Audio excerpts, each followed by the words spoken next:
Salam mərkəz izləyicilərim. Bugünkü videomda sizinlə birlikdə 7-ci tədris vahidi üzrə kiçik summativ qiymətləndirmə təbiət üzrə olan testə baxacağıq.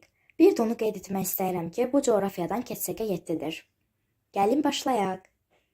İlk sualımıza baxaq. Plankton, nekton və bentosa uyğun gələn şəkilləri müəyyən edin. Gördüyünüz kimi burada bir çox şəkillər var. İndi onları müəyyən edirəm. Birincisi olacaq plankton.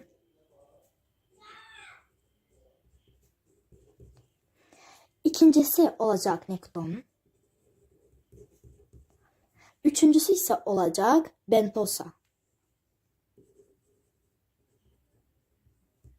Geçirəm ikinci suala.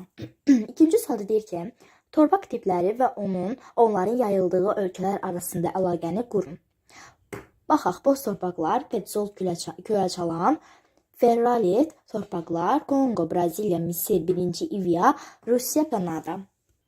Boz torpaq Misir 1-ci Liviyaya gedəcək. Podzol isə gedəcək Rusiya və Kanadaya. Ferralit torpaqlar isə gedəcək Kongo, Braziliya. 3-də məntiqi ardıcılığı müəyyənləşdirib uyğun sıra nömrəsini yazın. Yaxşı, yazaq. Mən indi buradan bir-bir onları yazıram. Birinci, əhalinin sayı artır. İkinci isə ərzağa tələbat artır. 3-də isə meşə məhv edilir. 4-də isə əkin sahələri yaradılır. 5-də isə torpaq eroziyası güclənir. Yəni gördüyünüz kimi 1, 2, 3, 4, 5. 4-də məntəqələrdə yayılan torpaq tiplərini müəyyən edin. Məntəqə, torpaq tipi. Yaxşı, müəyyən eləyək. A, B, C, D kimi verib xəritə əsasamını müəyyən edək. A, B, C və D də gördüyünüz kimi olacaq. 5-ci sualı baxırıq və digər səhifəmizi keçdik. Torpaq profili nədir?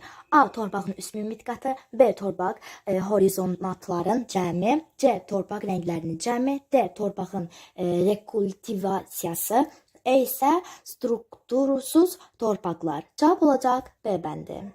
Yəni torpaq horizonatların cəmi.